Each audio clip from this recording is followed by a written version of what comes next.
Hello guys, welcome back to my video. For today's video, i-unbox natin itong Mini Universe M-Babe na guitar effects.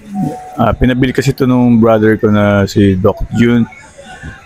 Siyempre, testing muna natin bago natin ibigay sa kanya itong Mini Universe effects.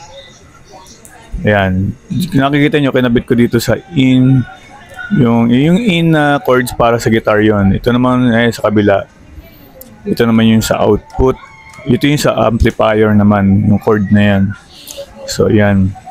Lalapag ko muna dito sa amplifier, sa mini amplifier ko para matest natin. Ito nga pa ng effects na to ay pwede siya sa chords ng mga cellphone, charger. Yan, pwede dyan.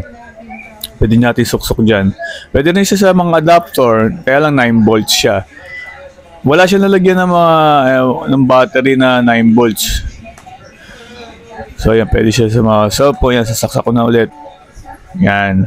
So kunin natin gitara at kunin natin yung chords para sa guitar para matest natin kung anong itsura nung tunog ng effects na ito. Yan, nakasaksak na.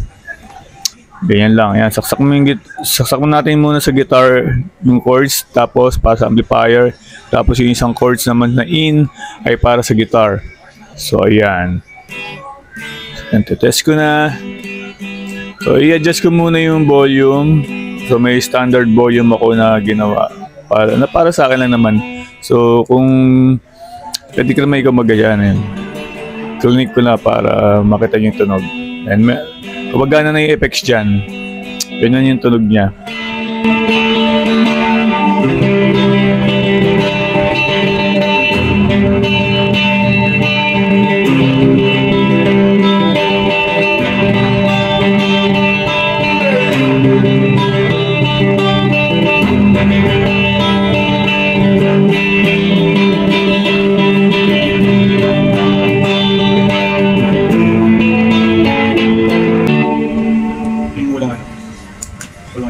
Ito naman yung tunog na pag walang effects. Yan.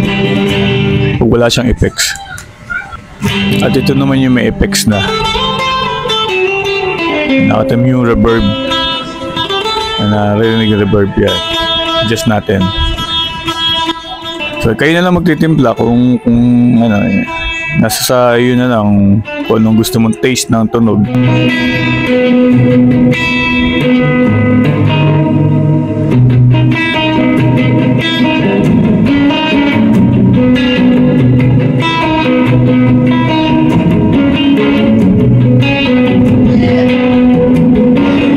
So nabili ko nga pala sa Orange app to. So lalagay ko na lang yung link kung gusto mo ng ganitong effects.